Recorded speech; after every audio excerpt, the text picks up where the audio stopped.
Welcome to episode 3 of the Wins Webby interview series. I'm Amy Sheridan, founder of Wins Media, voice of amysheridan.com, and curator of the Wins membership community. The mission of this series is to elevate the visibility of women in sports and entertainment by creating a connected environment for authentic storytelling. Thank you all for joining us as we interview influential leaders from across sports, entertainment, and beyond. I'm so excited to introduce today's guest, the incredible Molly Arbogast. Hello. Molly. Molly is the president and CEO of POV Sports Marketing, a certified woman-owned sports marketing agency serving brands and properties across sports and entertainment. She's a seasoned NBA, WNBA, NFL, and college sports sponsorship executive who has an amazing history of firsts as it relates to women in sports and entertainment. She was the first woman to win the Learfield Sports Champions Cup Award. She was the first woman to win Sponsorship Sales Employee of the Year for Palace Sports and Entertainment. And she's among the first to lead a certified woman-owned agency in this business. It is my honor to introduce her to everyone here today. Welcome, Molly. Well, and you left the most important thing up. I am the president of the Amy Sheridan Fan Club, and it is an absolute honor to be here today. You know, I'm a huge fan of yours. Thank you so much. And so today, I have a bunch of questions for you. I know that the people that have joined us today certainly have questions for you. Thank you, everyone, for posting in the chat and telling us who you are. You feel free to post your questions as we go, and we will get to them at the end. But we'll certainly keep this interactive, and we'll try to get to your comments and questions as best we can. So let's kickstart this interview, Molly. So you built your career in sports and entertainment on the sales side, and your resume is truly amazing. I mean, it really speaks for itself. Can you start us off by talking about some of your career wins as a woman in sports and entertainment? I know we have an hour. That question alone could take an hour. I think the biggest win was actually breaking into the business at all. I had gone to St. Lawrence University for college. And the way I ended up in the sports business was a guy named Mark McCormick happened to speak at my graduation from St. Lawrence University. And he talked about the fact that everybody had a genius, and that if you could, fine tune what your genius was and find that as a career path, you truly never work a day in your life. And I had a tremendous amount of respect for Mr. McCormick. And I proceeded to basically stalk the poor man for about 10 months. I remember this was in the days of WordPerfect, where you typed a letter that was like innovative computer technology at the time, and sent him a letter. There's a whole story about the letter. I misspelled his last name and went to the post office crying, begging them to let me open the blue mailbox outside in Lake Forest, Illinois, because I'd spelled it I-C-K, not A-C-K. And I was like, well, that's the kiss of death. And it actually, now, once I worked at IMG, I knew that was true. But I had an opportunity to intern at IMG when they were going into Latin America. And I worked every weekend. I reported to a woman named Lori Roggenberg. And Lori was Mr. McCormick's senior assistant. He had assistants in London, New York, and Cleveland, which is where I started. And I was there all the time. And I showed up again. I just leaned in. I started with about 3 or 4 other interns. 2 of them stayed on with the company. I was one of them. Several moved on. But I think it was that work ethic that really helped me break in. And I was so honored. And what's funny is, I didn't realize as I was going through all of this that what I was doing was hard. And as I kind of looked around at IMG at the time, you saw a lot of kids' last names, and they happened to be sons and daughters of CEOs. And I didn't have that advantage. And it was hustle and stalking that got me in there. And it was my Spanish, which actually first got me hired because I was bilingual. It was one of my majors in college, and they needed people to call Latin America and book meetings. And I did it. And then I elevated into a full-time job as the director of communications for Latin America, because I was probably one of the only people in the US that spoke Spanish. So take what your skill is and showcase that as the why you should be hired was really what was one of my wins. What you could do that other people couldn't do. And I mean, but are you still fluent? A glass of Pinot Grigio enhances my abilities, but no, if I was to go to Guatemala or Mexico City and just give me 4 or 5 days, it's all there. Your mouth has to move a little differently. And if you've ever spoken a foreign language, it's a little bit different, and it's like working a muscle. You just like riding a bike. You have to get back on it and try it. But I love it. And it was a wonderful way to start my career. But I think that was one of my first wins. And then the ability to, go through the experience at IMG, living in Cleveland and New York, an opening office in Miami, moving on to Detroit Pistons, Palace Sports and Entertainment. I was the first woman they hired to sell sponsorship solely. And, you go to your first day of work and you walk in and it's you and 14 guys. Mm-hmm. And I was like, okay. I never realized, oftentimes I didn't realize it was a thing. I grew up with 4 brothers. I was used to being the only woman in the room. So it wasn't different to me. I don't have any sisters. So I relate very well to men as friends. And also call them out on their SHIT if they aren't doing their stuff, because that's what happens when you're a woman growing up with brothers.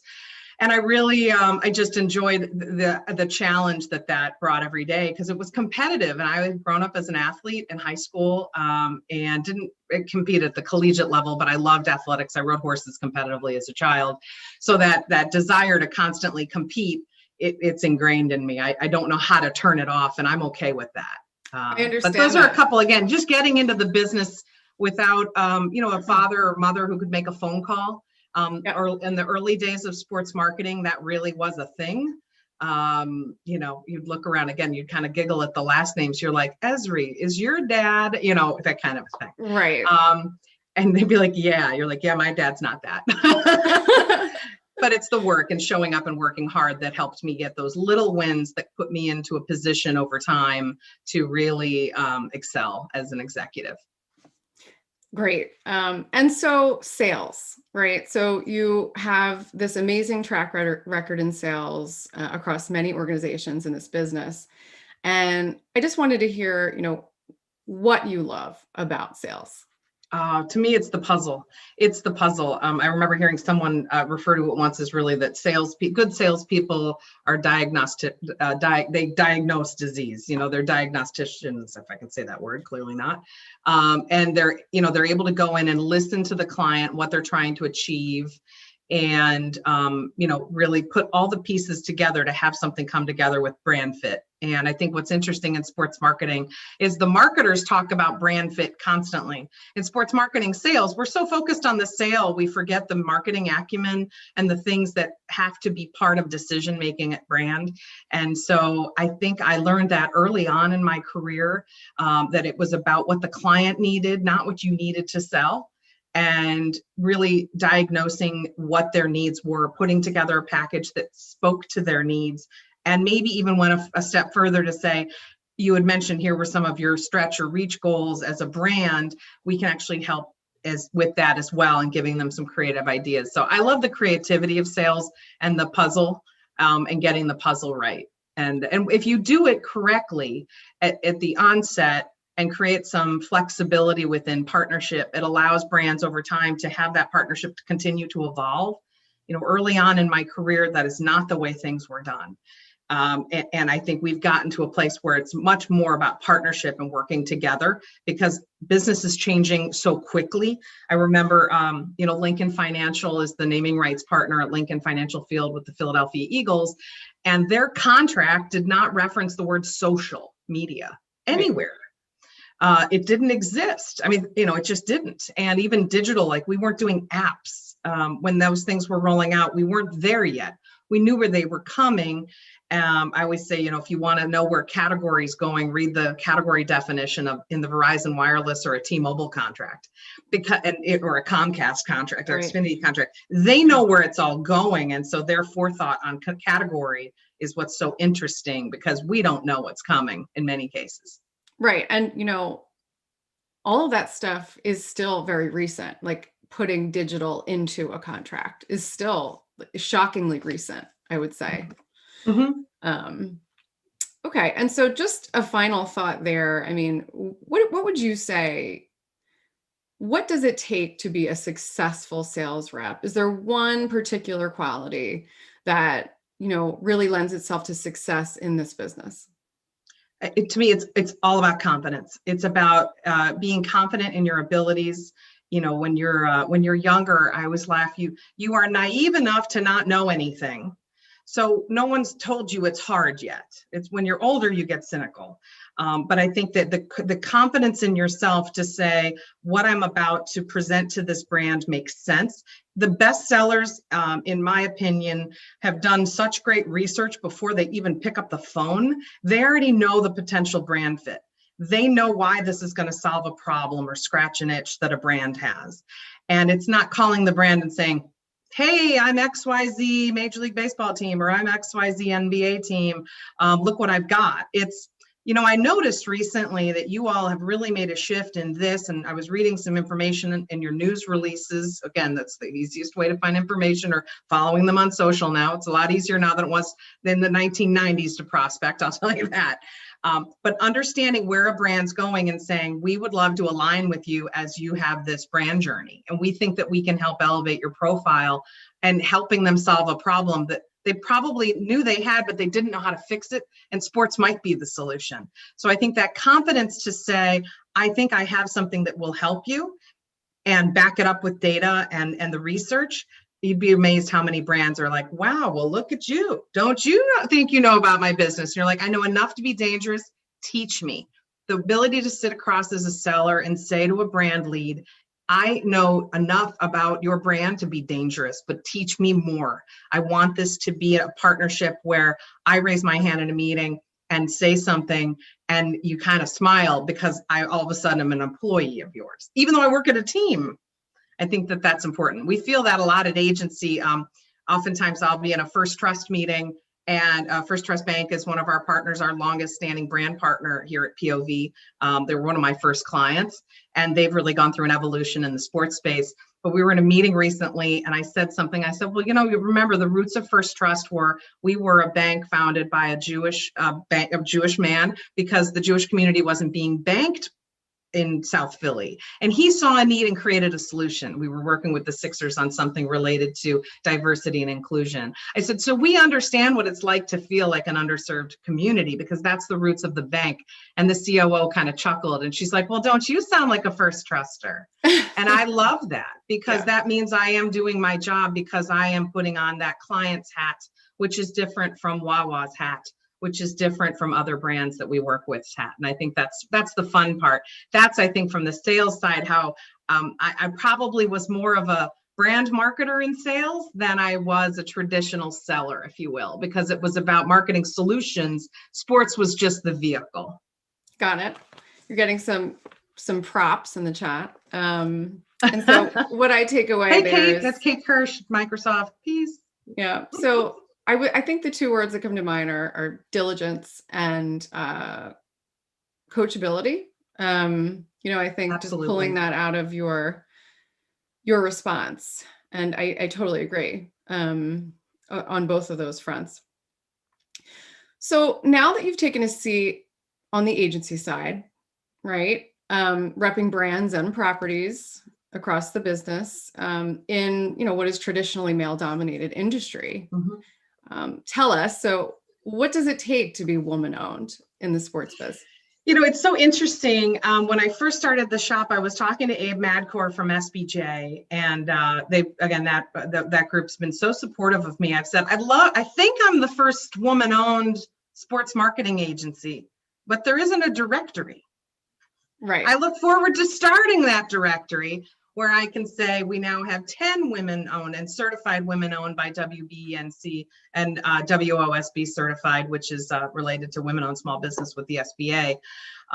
There aren't, I think it's a function of, it takes guts, it takes finances, it takes belief in yourself to walk out on that limb. I will tell you, as I did it, I have an amazing husband who was holding the limb steady and said, "You can totally do this." And I got after it, and I was so fortunate. As I said, I look forward to the day. I'm not going to go as far as saying that someday there will be like panels on what it's like to be a man in the sports business, because there's so many women. Can you imagine?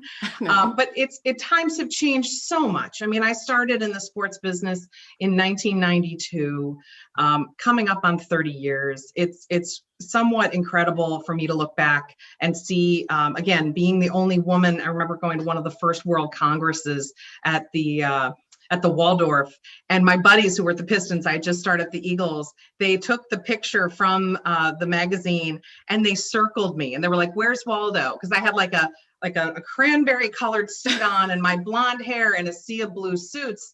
And I kind of laughed. I said, "I'm okay. I like it that way." It's easier for me to stand out and for people to say, not only is she a woman, statement of fact, she's pretty smart. And she's pretty intuitive. And I think at this point, women in our business, and there's a lot of people here in this webinar, women on this business, we are all trailblazers. But now it's about getting back to what business decisions are being made. And it doesn't matter if you're a man or woman and you're giving great advice. The playing field has been leveled.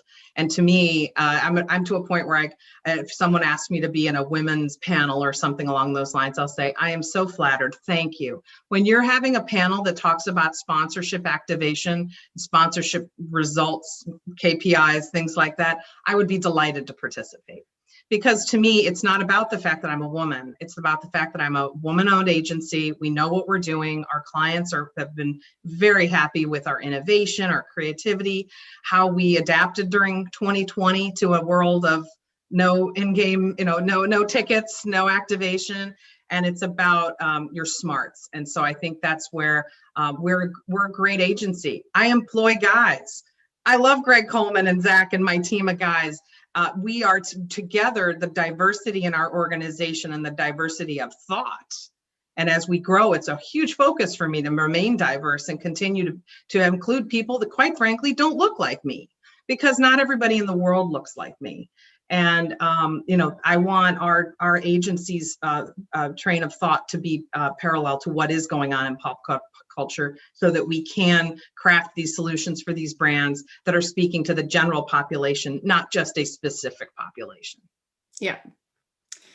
So lots of praise, lots of go Mollies, and people that have Kenny Hansen, shout out, love Kenny. Giving you some shout outs from what you've done for them, perhaps in their careers. And so now moving on, right? Let's forget you're a woman, like you're an owner. Yes, I am a woman, everybody. I have now been a woman for 51 years. There it is. Well, let's just talk about shop.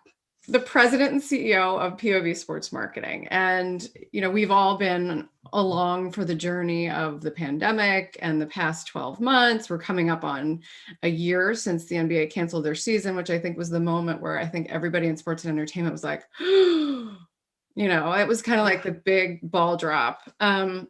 So tell us a little bit about what your year in the life has been with regard to your clients and how you're advising them and navigating this situation.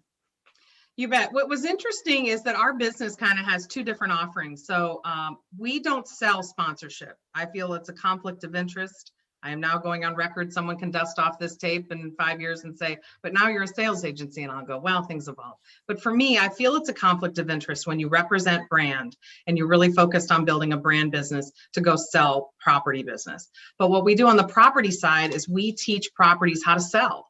So our clients include a lot of ASM global venues across the country, everywhere from the Denny Sanford Premier Center in Sioux Falls to SNHU in Manchester, New Hampshire, Intrust Bank Arena, the Peoria Civic Center. So we do a lot of mid-market type venue analysis where we go in and we teach someone who's maybe never had an ounce of sponsorship training in their life how to be successful. And we've had a lot of success in that. That was the biggest blow for us as an agency in 2020, was to have our friends, because again, it's people who know me, I become friends with lots of people. I enjoy people. I enjoy watching their journey and supporting their journey. Here I was seeing a lot of the sellers that we had coached up in different markets be laid off, venues closed.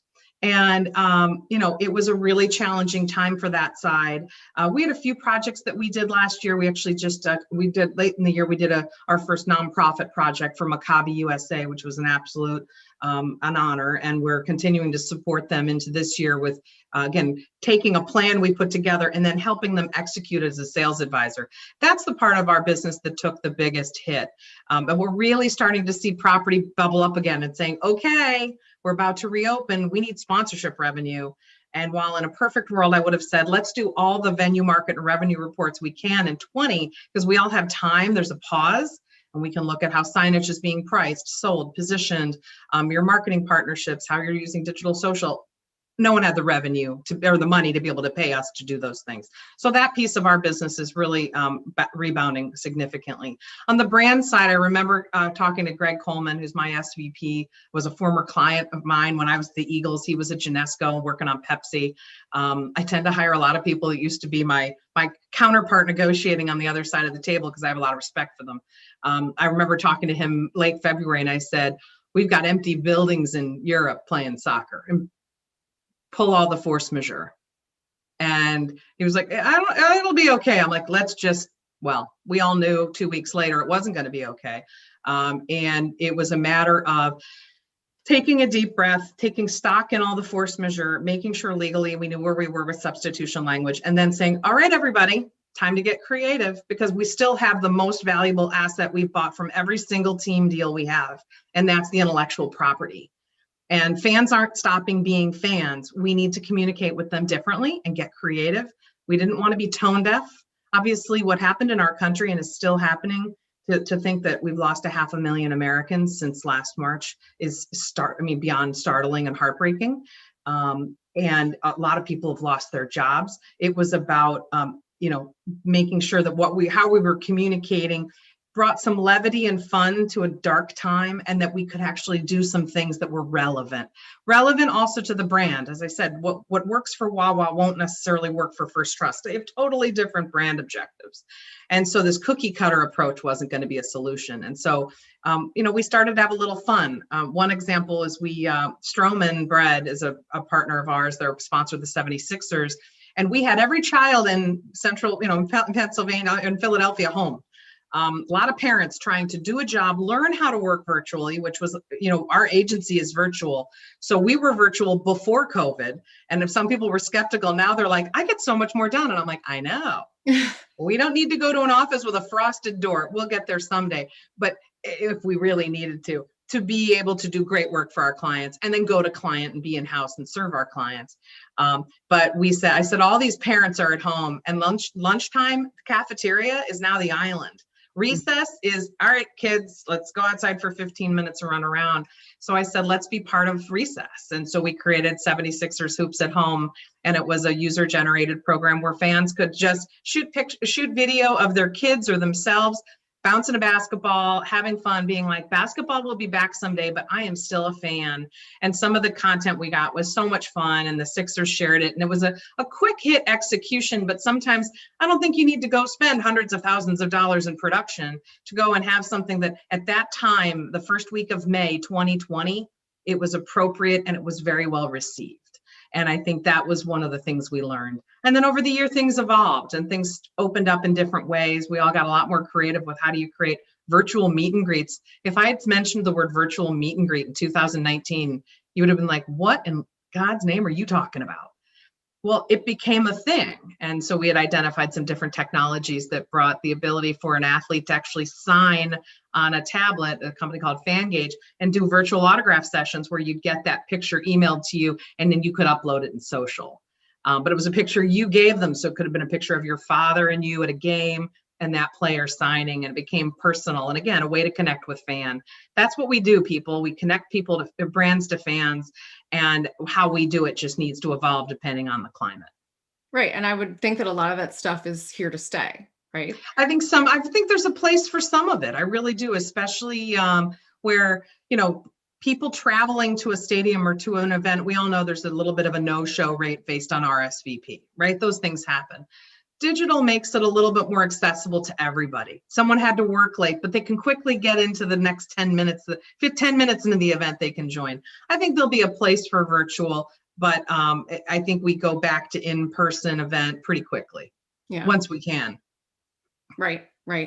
And so it sounds like during the pandemic, this, in the beginning of the interview, we talked about your love for the puzzle, right? And the puzzle just got massive. Like we're talking now for thousands of pieces, right? During the pandemic, and we definitely went from a 500 to a 1,200 piece puzzle. Right. And you're in there, and I'm just picturing you in there sort of wedged between the team, sponsorship department and the client, and trying to get really creative about, what can we do right now in this time and place that we're throwing the plans away. And I think that's, I would have loved to have been sort of a fly on the wall for those conversations.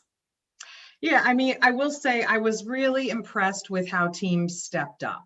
Teams could have gone a very different direction and started waving contract in people's faces. Contract that was not in the favor of the brand. No one had ever been through this. And I was, it depended on how large the deals were. Smaller deals are easier to do make goods on. If you're a beer partner and you have a $3.6 million a year partnership with an NFL team, guess what? You're not pouring beer. There are a lot of things that aren't happening. There's no revenue for them. There's all these different factors that come into play. It becomes more difficult. But I believe 98% of teams across America saw the high road was the right road to take, and that they were going to try to work with brand, whether it was to add a year on the back end of contract, almost kind of freeze the contract in time, started a little later. Our first trust partnership, we were scheduled to announce March 11th. Mm-hmm. Well, March 11th is the day that the NBA canceled that game at night. And the market, if you'll recall, on the 9th plummeted, lost 25% of its value. And it wasn't a good week to announce a financial relationship, obviously. It would have been a bad look. We restructured year one because it was right for both parties. Everybody wanted it to start out positively. And in the end, we're going to continue working with this team for many, many years. And so it was the right thing to do. And I really was thrilled that teams came to the table with solutions. One thing I was surprised by was we, in talking to teams, we went into our NBA restructuring conversations, I thought not early. It was probably September. And I said, you guys just must be slammed restructuring all your deals. And one of the people from the team kind of smiled and said, smiled because of course we were on Zoom. Actually, you're the first. And I said, nobody else has called you to restructure their deal for the 2021 season. And they're like, nope. And I'm like, well, this is what the client needs. This is how we're going to use it. This is what we'd like to do. These are the different tactics. We're going to have to leave a few things open because, again, there's uncertainty. But let's go ahead and get the big rocks in the bucket. And then we'll add the gravel. And then we'll add the sand. And they were like, perfect, done, approved. And we were done. But it was, I think that's where a lot of people know me. I'm a planner. I plan ahead. And some people are like, oh my God, how did Molly respond to 2020? You pivot. You just move. Because we all get hit with challenges constantly, and how you react to victory and failure speaks volumes about your character and your adaptability. And I learned that a long time ago, where you're working on a big deal and it goes south, and you, instead of being angry at that CMO who said no, you go across a cocktail party where first time you've seen them since 3 weeks ago and they told you to go pound sand, and you reach your hand out and you say, it's a long life. I look forward to working with you someday. That has always served me well. And especially when I started the agency.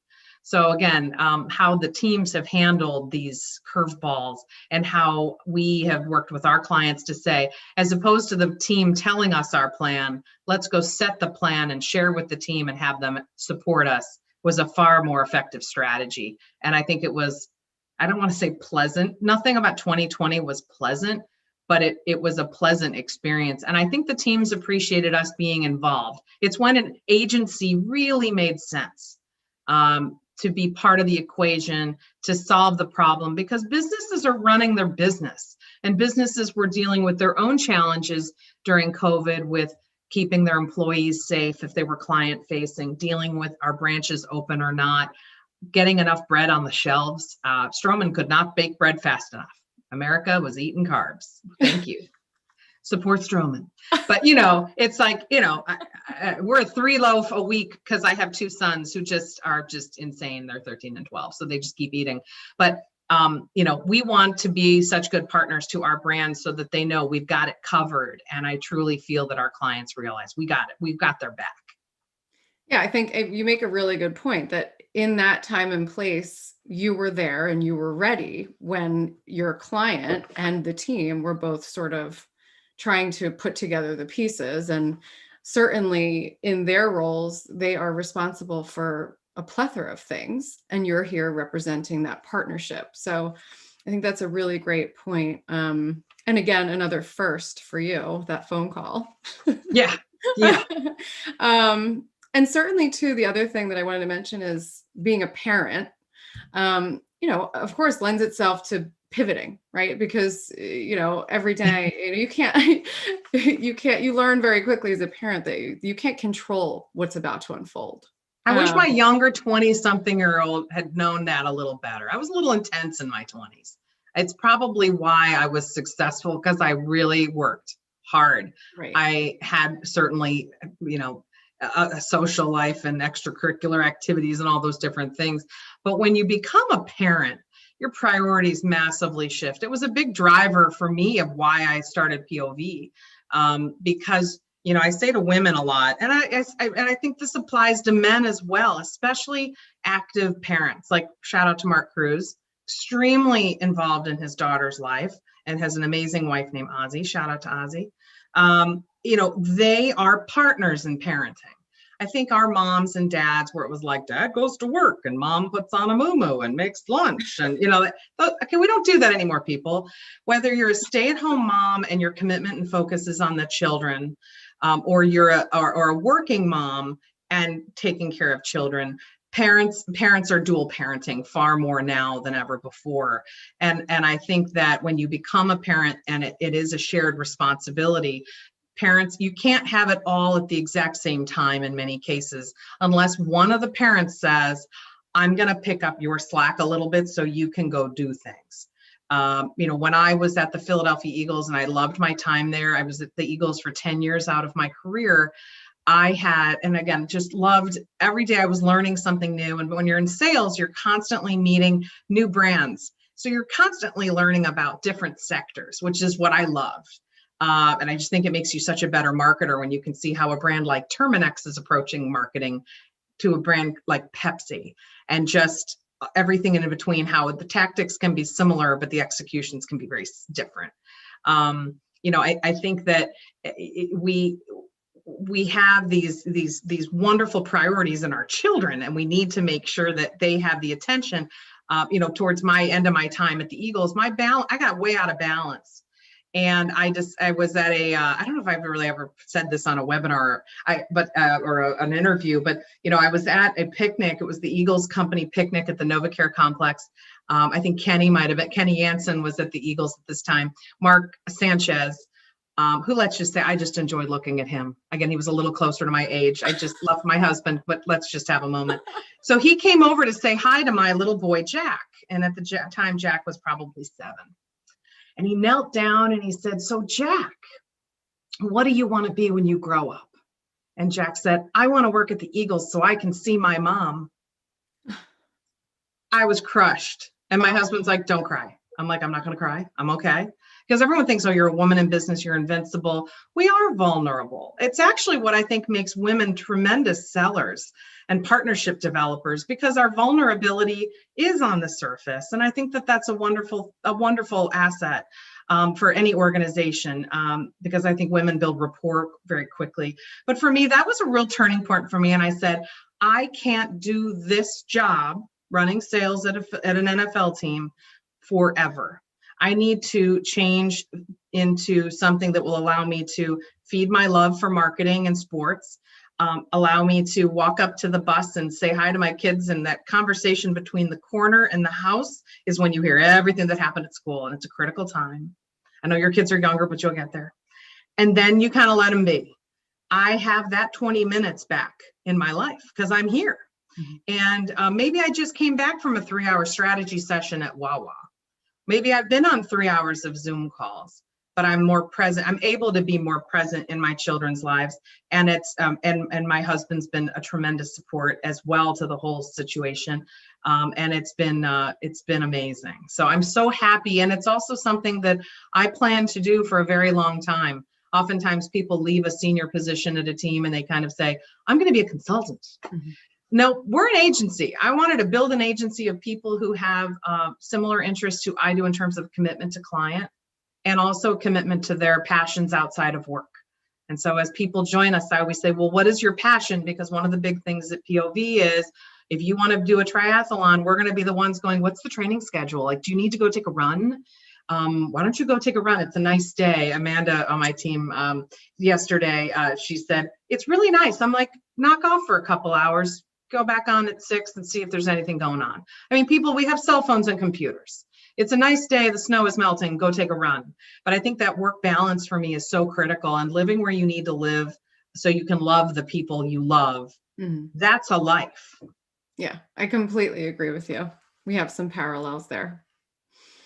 All right. So to wrap up the conversation a bit, I wanted to get back to 2021. Okay. So 2020 is over.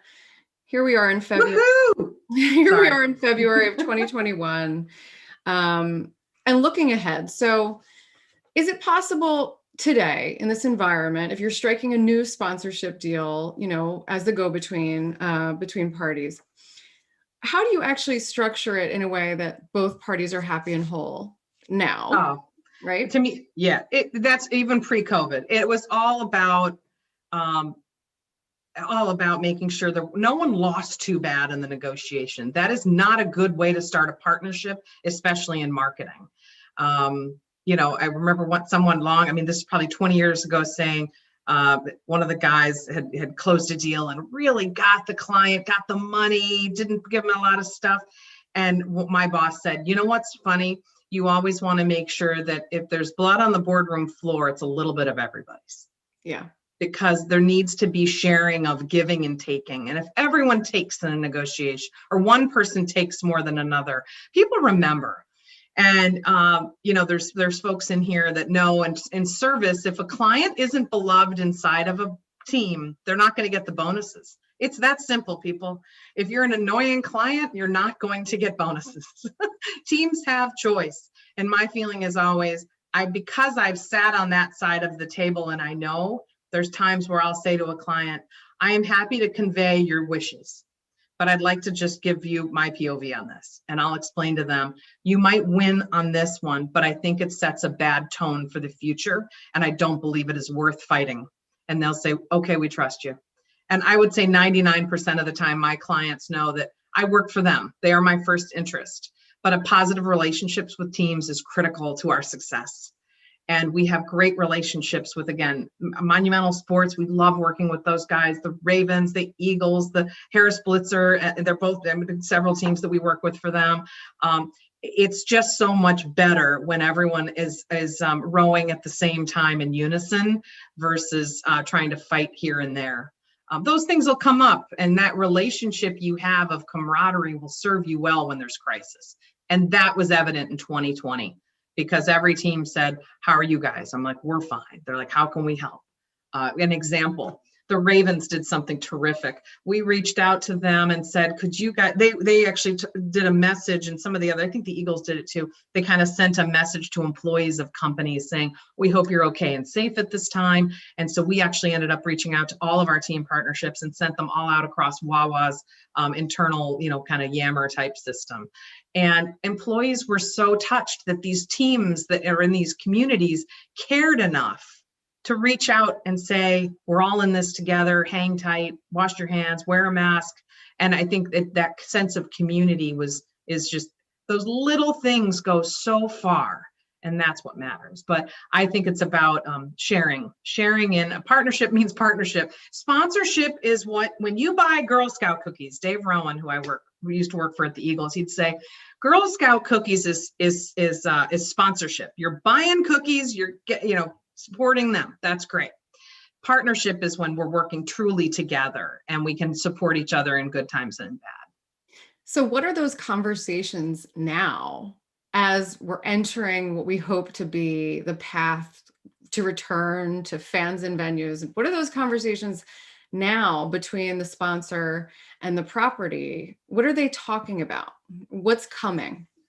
Oh, we're still contingency planning in many cases, but it's about to open up big time, in my opinion. And again, I'm not a doctor, but I watch enough and I read enough outside of the sports business and a lot of different trades and medical. I mean, I'm a geek. I talk to friends of mine who are epidemiologists saying, "What are you hearing?" And they're like, "We're getting there.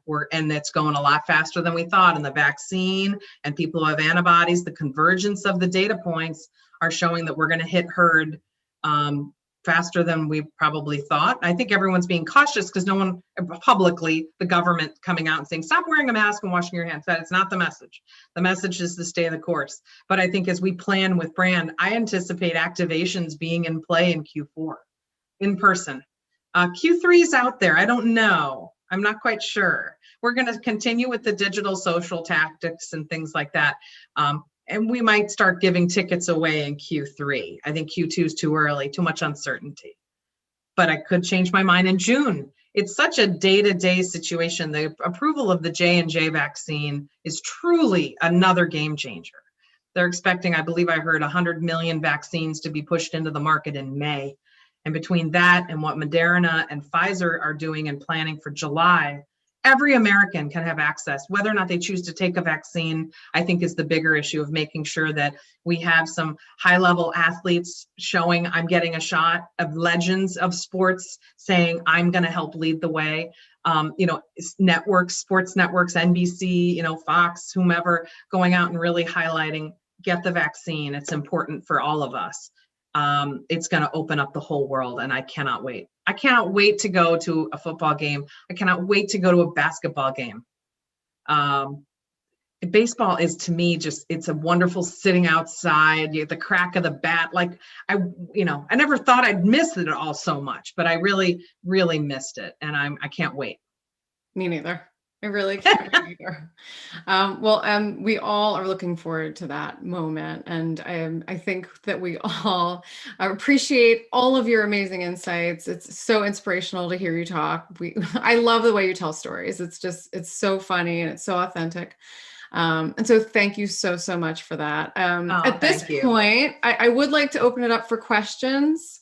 Yes, and Mike Nichols from the LPGA. No, there are not free Wawa milkshakes.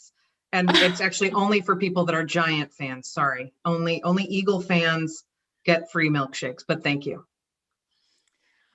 Okay, so if you have a question, please drop it either in the chat or in the Q&A bubble for Molly.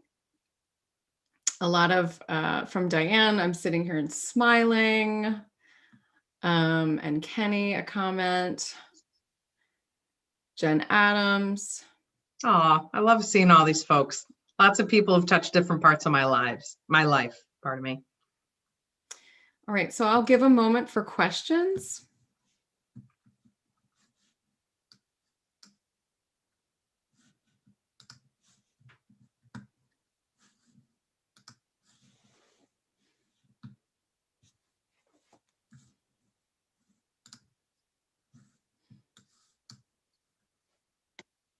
Jen Adams has got to have a question. She always has a question if she's still in here. She says solving problems and providing solutions. That's what brands would want in a partner. Okay. Yep, I love that. Kenny, do you believe some of the enhancements made for COVID will stay from a partnership perspective? You bet. I mean, if I'm the head of sales on a team, baseball, I'm holding on to the virtual on the back of the mound. I'm holding on to all those different virtual enhancements. I think NHL helmet logos are here to stay. We'll see if the league votes to allow those kinds of things. I think the NFL is the one that gets the rollback. I mean, tarps are gone. Tarps were actually really ineffective. And I was so surprised. I was so convinced they were going to be great. And then they were a bust. And I know just in talking to a lot of my buddies and friends across the NFL, it was almost worse because you use them as make goods and then they underperformed, and it was a very quantifiable asset.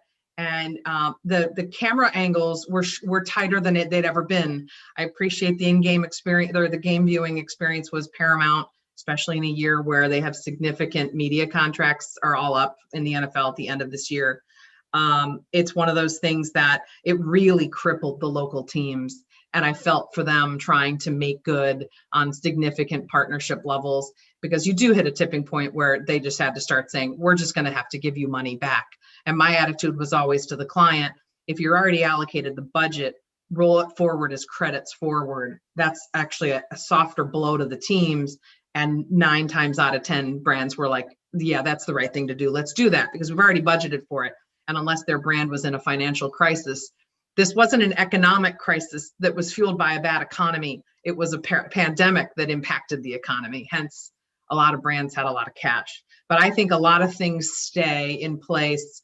I do believe there's tipping points with things like the NHL where they added some things that I'd say those are, maybe we pull back a little bit. I think it's about making sure that we don't over clutter and that the share of voice is maintained for really the TV broadcast has been impacted the most. The stadium experience wasn't impacted at all. It will go back to the way it was. But I think some of those things are here to stay. I think patches on players, those will be interesting to see if they how they pull those back. It's very hard for leagues to give to teams and expect to take things back. So those will be interesting. I will say one thing, the NBA, and I worked at the Pistons and I love basketball. I worked at the WNBA at the NBA league office. There's a tipping point of saturation with logo. And when you were watching a game, or even now you're watching a game and you see tarps and stanchions and courtside and virtuals, and it's all the same brand at once, or someone has 2 tarps and they're on the stanchion and they're on the courtside and they have an on-court virtual. I needed 2 of those. I didn't need all of them. There's a tipping point. And so you're not going to get the credit. If I'm a team, if I'm an agent, I am an agency. I'm not giving you the credit for all those positions, because the reality is the fan, you lost them after 2. It glosses over. So I think that'll be a little bit of a pullback to make sure we can get back to the true clean broadcast, but leaving a few things in here and there depending on the sport to generate revenue. I think the fan, we've reconditioned them, but there is a tipping point. Okay. Final question. What is the biggest trend you see moving forward digitally in 2021? The biggest trend. Well, gosh, that's an interesting question. I think brands, quite frankly, are exhausted by digital execution at this point.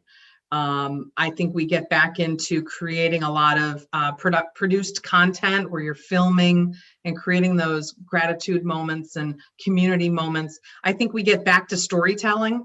We weren't able to do as much. We did some storytelling in 2020, but not to the level that really drives connection to brand.